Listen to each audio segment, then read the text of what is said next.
తర్వాత ఏ సమస్య అయితే మనం తీర్చబడ్డమో దాన్ని అనేక మందికి చెప్పేవారిగా మనం ఉండాలి. ఏం చేయాలి? ఏమంటుండు దావీదు, నేను నా దేవుడు నా జీవితం చేసిన కార్యాలు వివరిస్తాను అని అంటుండు. కాబట్టి మనం చేసిన కార్యాలు మనం దాచుకోకూడదు. తర్వాత ఇంకొకటి 66:14 అంటాడు, నా శ్రమలో నా పెదవులు పలికిన మొక్కుబడులు నేను చెల్లించదను. ఏమన్నాడు? మొక్కుబడులు చెల్లించాలి. శ్రమ వచ్చినప్పుడు ప్రార్థన చేయాలి. జరిగిన తర్వాత దేవుడి యొక్క ఏం చెప్పడం మన అనేక మందికి వివరించాలి. తర్వాత మొక్కుబడులు చెల్లించాలి. ఎందుకు మొక్కుబడులు చెల్లించాలంటే మనందరికీ కూడా తెలుసు, బైబిల్ గ్రంథంలో రాయబడిన మాటలే, మొక్కుబడి చెల్లించకపోతే అది పాపమైద్దని చెప్పి ప్రసంగి గ్రంథంలో అంటాడు. మొక్కుకొని చెల్లించకుండా ఉండటం కంటే మొక్కుకొనకు ఉండటమే మేలు అంటాడు. ఎందుకంటే మొక్కుబడి గురించి నేను 2 విషయాలు చెప్పి నేను ముగిస్తా. ఎందుకు మా యొక్క బాబుకి రీసెంట్గా మొన్న ఈ మధ్య జరిగిందే అంగన్వాడీలో పేరు ఎక్కి అంటే రాంపురంలో ఎక్కినన్నారు. మీరు అక్కడ ఎక్కడ ఉన్నారా? జొన్నారులు వెళ్తే జొన్నారులు కూడా వాళ్ళు అదే మాట చెప్పారు, ఎక్కి వాళ్ళు. ఎందుకంటే మీరు ఎక్కడ ఉంటారో తెలియదు, ఎక్కడ ఎక్కించారు పేరు అని చెప్పి నవీనయ్య గారు ఉన్నారు. అప్పుడు అప్పుడే 3-4 సార్లు తిరిగిన ఎక్కినంటున్నారు. ఎక్కినంటే అమ్మగారు ప్రార్థన చేసింది. ప్రార్థన చేసి అయ్యా పేరు ఎక్కిస్తే నేను సాక్ష్యం చెప్పుకుంటా అని చెప్పి ప్రార్థన చేసింది. ప్రార్థన చేసిన తర్వాత ఆ రోజు నేడు ఒక దర్శనం వచ్చింది. ఏమని వచ్చిందంటే, మా బాబుని హాస్పిటల్లో అడ్మిట్ చేశారు, అడ్మిట్ అయింది, రిజిస్ట్రేషన్ అయింది అంటున్నారంట దర్శనంలో. ఆ దర్శనం చెప్పింది తెల్లారి. భయపడుతుంది, ఏమైనా అయిద్దేమో, హాస్పిటల్ అడ్మిట్ అయిండు అంటున్నారంటే నేను చెప్పా, అడ్మిట్ కావడం అది కాదమ్మా, అది గ్యారంటీగా పేరు ఎక్కిద్దిలే అని చెప్తే ఆ రోజు దర్శనం వచ్చింది. తెల్లారి ఫోన్ చేసి టీచరే ఫోన్ చేసింది, మీ పేరు గుడ్లల్లో నుంచి స్కూల్లోకి వచ్చింది బాగానే ఉంది, మేము సాక్ష్యం చెప్పాలని అనుకుంటుంది అమ్మగారు. ఆదివారం వచ్చేసరికి ఏదో ఒకటి జరుగుతుంది, బాగానే ఉంది. 4 రోజులు చెప్పలేదు. 2వ నెలకు వచ్చేసరికి మొన్న పోతే పేరు లేదు, పేరు వెనక్కిపోయింది. పేరు వచ్చింది, పేరు వెనక్కిపోయింది.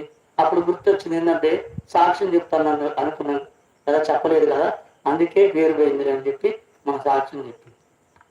ఇంకో విషయం, పిల్లగాళ్ళకి ఇదే నెలలో మే నెలలో పోయిన సంవత్సరం పిల్లగాళ్ళకి బాగలేదు, ఖమ్మం జలుబు దగ్గు కూరపాల హాస్పిటల్లో తీసుకెళ్తే అక్కడ ఏం చెప్పారంటే అర్జెంటుగా హాస్పిటల్లో అడ్మిట్ కావాలి. అడ్మిట్ కావాలంటే నేను అసలుకే చిన్నపిల్ల, 3 ఆడుంటారని చెప్పి సార్ మందులు రాయాలంటే మందులు నేనైతే రాయను అన్నాడు.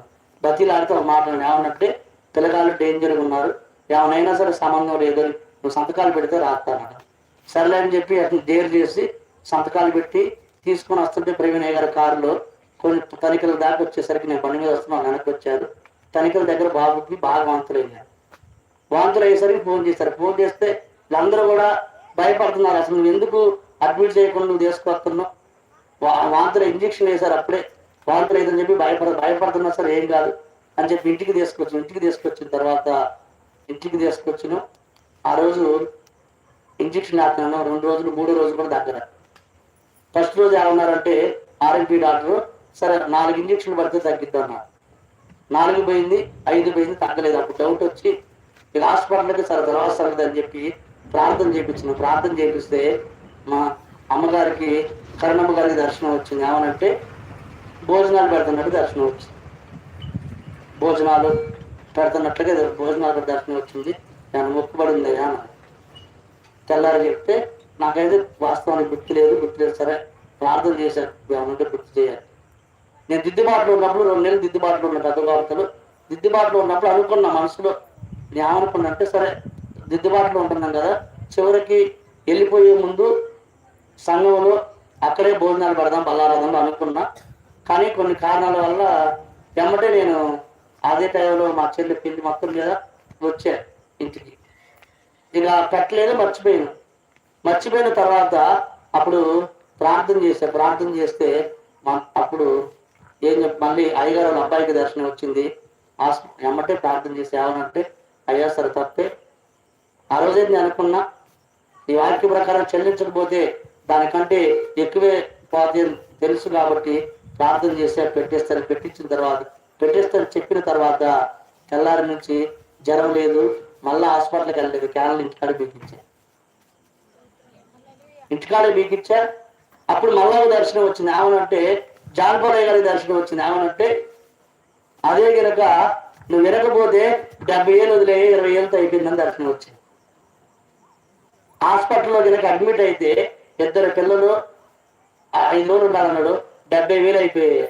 దర్శనం దేవుడు చెప్పిన మాట, నువ్వు వినకపోతే 70,000 వదిలే 30,000తో అయిపోయిందని దర్శనం వచ్చింది జాన్పరయ్య గారు. కాబట్టి అందుకే ప్రియమైన సహోదరులారు, అందుకే శ్రమలో మనం ప్రార్థన చేస్తే దేవుడు ఆలకిస్తారు. తర్వాత మనం ఆ సాక్ష్యాన్ని చెప్పాలి. తర్వాత మొక్కుబళ్ళు, శ్రమలో ఉన్నటువంటి మొక్కుబళ్ళు మనం చెల్లించుకోవాలి. ఎందుకంటే దేవుడు ఏ విధంగా రాబట్టుకుంటూనే ఉంటాడు. కాబట్టి మనం దేవుడి దగ్గరకు వస్తే మొదటిగా పరలోకం ఉంటుంది, రెండవదిగా శ్రమలు తీర్చబడతాయి. ముఖ్యంగా మనం ఎలా ఉండాలంటే విన్న వాక్యాన్ని మనం వదిలిపెట్టే వారిగా మనం ఉండకూడదు. వాక్యం విని వాక్య ప్రకారం మనం జీవించే వారిగా మనం ఉండాలి. ఎందుకంటే ఎవరు వచ్చినా సరే చెప్పుకుంటారు, వెళ్తారు అనేటువంటి మనసు మనలో ఉండకూడదు. కాబట్టి ఎందుకంటే కంపల్సరీగా వాక్యం విని మనం యాకోబు 1:26 చెప్పినట్లుగా మీరు వాక్యం విని ప్రవర్తించకపోతే మిమ్మల్ని మీరే మోసం చేసి, ఎందుకంటే సేవకుడు ఎటువంటి నష్టం ఉండదు. వాక్య ప్రకారం జీవించకపోతే మనకే నష్టం, ఎవరు జీవించరో వాళ్ళకే నష్టం. కాబట్టి అందుకే మనందరం వాక్య ప్రకారం జీవించేవారుగా మనం ఉండాలి. ఎందుకంటే మన తర్వాత మన మధ్యలో ఇంకొక వాక్యం ఉన్నది కాబట్టి దైవజనులు వచ్చి ఉన్నారు. కాబట్టి మన వాక్యం విని వదిలిపెట్టకుండా వాక్య ప్రకారం జీవించేవారుగా మనం ఉన్నాం. ఎందుకంటే ఎట్లే ఒక ఆయన ఒక బండ కింద కొన్ని కప్పలు జీవిస్తా ఉంటే ఆ కప్పల దగ్గరకు ఒక కొత్త కప్పు వచ్చింది. కొత్త కప్పు వచ్చి, ఎందుకంటే ఇవన్నీ బండ కింద మంచిగా ఉన్నాయి కదా, వీటితో పాటు నేను కూడా మంచిగా ఉండొచ్చు, అటు ఇటు తిరగకుండా అని చెప్పి వచ్చి అడిగిందంటే, అడిగితే సరలే ఉండంటే ఆ కప్పు కూడా వచ్చి ఉన్నది. ఉన్న తర్వాత రోజు తగ్గిన బట్టలు ఉతికే బండ దగ్గరికి ఎవరు వస్తారు? బట్టలు ఉతకడానికి వస్తారు. వచ్చినప్పుడు ఒక ఆయన వచ్చినట్టు ఉతుకుతా ఉంటే ఆ ఉతికే సభ్యుడికి ఈ యొక్క కొత్త కప్ప భయపడదు. అమ్మో ఎవరు చచ్చిపోతున్నాను, నా మీద పడిద్దేవు రాయి అని చెప్పి భయపడతా ఉన్నాడు. నా మీద పడిద్దేవు, నేను చచ్చిపోతున్నాను ఆ సౌండ్కి. ఈ పక్కన కప్పలన్నీ అంట ఈ కొత్త కప్పతో, ఎందుకు నువ్వు భయపడేది ఏం లేదు, ఆయన వస్తాడు, ఏం చేస్తాడు, ఆయన వస్తాడు 4 వీకులు ఇద్దరు గంట దుక్కుంటాడు, పోతాడు, మళ్ళీ యథావిధి ఇదంతా నాకు అలవాటే, ఏం లేదు అలవాటే, రోజు ఇది అలవాటే, 1 గంట సేపు ఓపిక చేసుకొని అరవకుండా ఉన్నవే అనుకో, ఇక ఆయన దారి ఆయన పోతాడు, మన దారి మనం ఉండొచ్చు అనే విధంగా ఈరోజు చాలా మంది ఉంటున్నారు. చాలా ఎంతమంది సేవలు చెప్పినా గంట చెప్పుకుంటాడు, పోతాడు. కానీ మనం మాత్రం ఆ గంట సేపు ఎన్నట్టుగా కూర్చుంటే చాలు అనే విధంగా ఉన్నారు. కానీ ఈరోజు వాక్య ప్రకారం జీవించే వాళ్ళు లేరు. కాబట్టి అందుకే మనందరం కూడా వాక్య ప్రకారం జీవించే వారికి ఉన్నాం. మన మధ్యలో సేవలు చెప్పిన వాక్యాన్ని కూడా విని దాని ప్రకారం జీవిస్తాం. దేవుడి కొద్ది మాటలు దీవించును గాక. అందరికీ వందనాలు.